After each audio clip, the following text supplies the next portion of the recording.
Hi, this is Sherry from the Frugal Quilter, and today I'm back at working on the Jeep quilt. Um, I have sandwiched the quilt. As you can see, I have used quilting pins, Basting quilters pins. Mine are not curved. They're actually straight. They look more like safety pins, but they are designed for quilting. As a result, I think they're a little bit sharper to go through the multiple layers. I have looked for these and I can't find them. It seems like these days pretty much all you can find are the curved quilters pins. But anyways, I have, like I said, I've sandwiched all three layers. I have a white with a very, very teeny tiny little white dots all over it for the backing. And this was 44-45 width fabric, which was not going to be large enough to be the backing for this quilt. So I had to sew it together. Let's see. Let's see. Up here in order to make it large enough.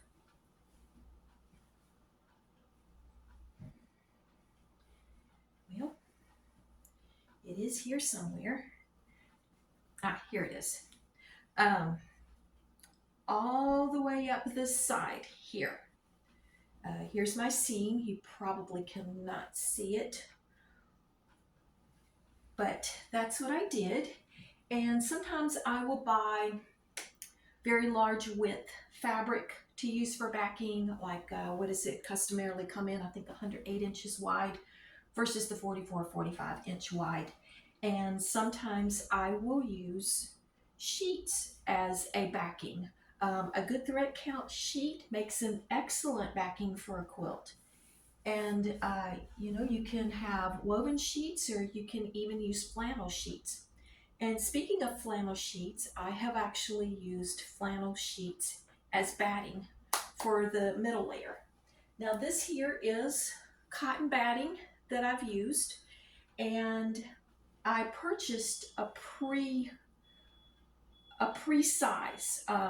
It was actually twin size, and this is a lap size quilt, but I wanted it a little bit larger because I like to give myself a good wiggle room, if you will. When you go through the quilting process, your fabric will actually shift. But after I sandwiched all three layers, I went and I cut off the extra batting on this end and on the bottom, and I saved that batting, and I will be using it as batting for rack quilts or some other project. It'll probably end up in a rack quilt. And okay, now I have, as you can see here, maybe you can see, there is painter's tape here on the quilt. As I start the quilting process, I'm going to be quilting from the center of the panel. And the center of it is approximately 20.5 inches, 20.5 inches. And I'm going to be quilting every 3 inches all the way to one end, and then go back to the middle every 3 inches all the way to the other end. It probably won't come out too precisely here. We'll see after I finish measuring. I am going to be using clear monofilament thread on the top, as well as clear monofilament thread in the bobbin. Now, when I use clear monofilament thread, if I can say the word, I prefer to use cotton thread in the bobbin. But I had already tested it out, and in some areas it was pulling up just a hair, just a little bit. And I didn't want that because on the black parts of the quilt, I didn't want it impeding the picture of the panel itself. So that's why I'm choosing to do it that way. Now, when you're working with monofilament thread, at least the one that I'm using, you have to be very careful when you're done with your quilt. Don't do any real ironing because it can melt. That's why I prefer cotton on both top and bottom, but in this particular instance, like I said, I don't want these threads to excessively show because the focus of the quilt is the panel itself, and it is a picture. I'm sorry, I just felt something there and I wanted to see what was going on underneath there. Now, you can lightly press with a low temperature, but you cannot use a high heat on it and you really can't get into some major ironing. Same way within your dryer, you're going to want to use medium heat to make sure that you don't melt the threads itself. Now, there are two ways that I like to mark when I'm doing a straight line like this and when I am going in a precise distance away from the previous seam. I use either painter's tape or I mark it with a pen. Now, a pencil. This is a water-soluble pencil. It's by Clover. I have these items listed in the description box if you want to look for them yourself. And painter's tape works very good for me. It doing 3 inches away here. I just sew right down beside it. And I reuse it over and over again until it uses its tackiness. I'll use it, then move it to the next spot, and move it to the next spot. Sometimes I will put down multiple pieces at one time and use it, and then take it back off the machine and get the multiple pieces of tape and make the next markings. Sometimes I do it that way. It is a little bit easier on my eyes to do that. I can see the tape a lot easier. But I also, like I said, I use a pencil made for this purpose. Now, when I do that, I can use this painter's tape here as a guideline for where I'm going to put the next one. 1, 2, 3, 3 inches over. Line it up with the painter's tape.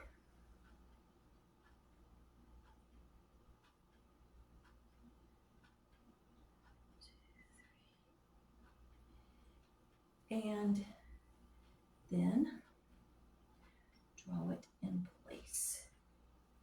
I've got it over top of pencils here. Over top of the pins. So I have to keep checking to make sure that my ruler hasn't slipped.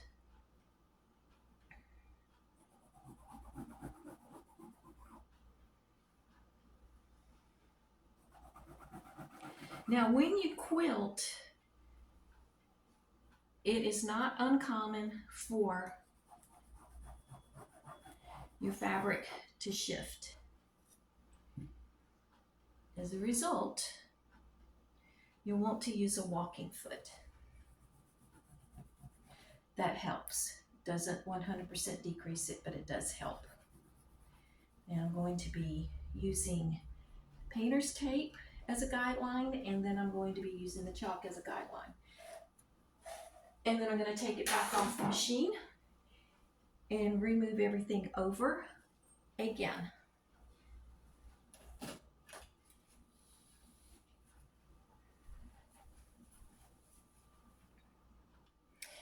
Okay, I have the quilt at the machine, and as already stated, I have my walking foot on, the clear thread in the top and the clear thread in the bottom. I also just put on my fingers some cocoa butter. Gives me a little bit of tackiness to my fingers to help me grip the fabric and push it through. I also am using a Topstitch needle. If you can see that. That's what's in the machine. And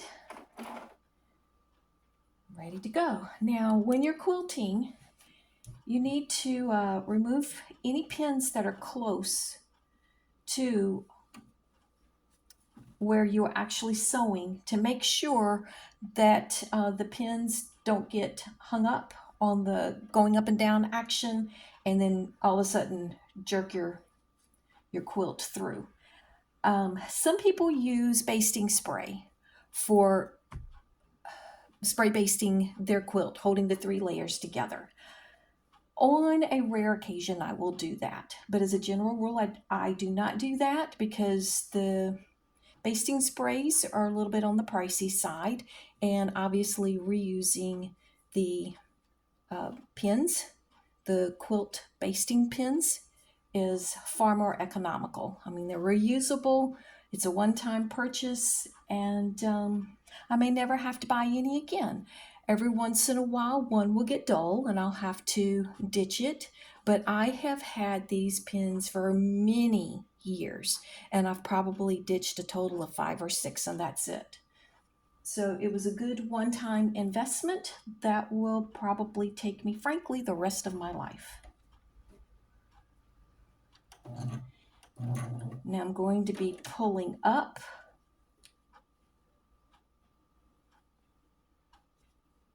the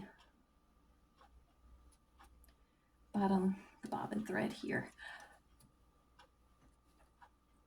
Okay, and then needle back down. I do like to use the needle down function on my machine.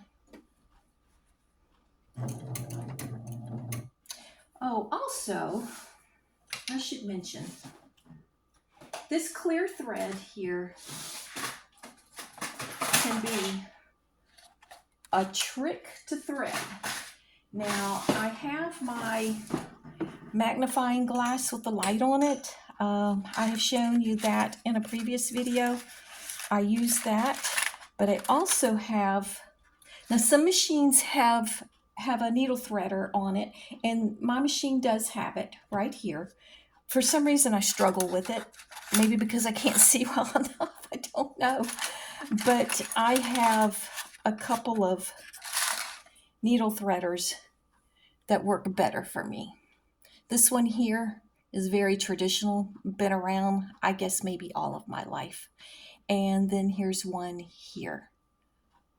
And so anyways, I just want to mention that because this clear thread, I have difficulty threading threads with color in them, much less the clear one can be a little bit more challenging.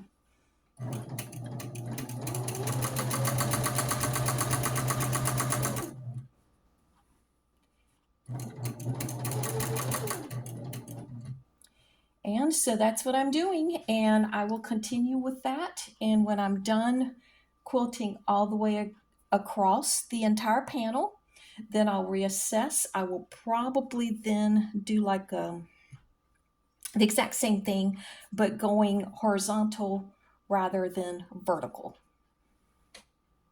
Okay, guys, I have done with completing with minimal quilting. Now, the reason why I call it minimal quilting is because I'm not done with the quilting process.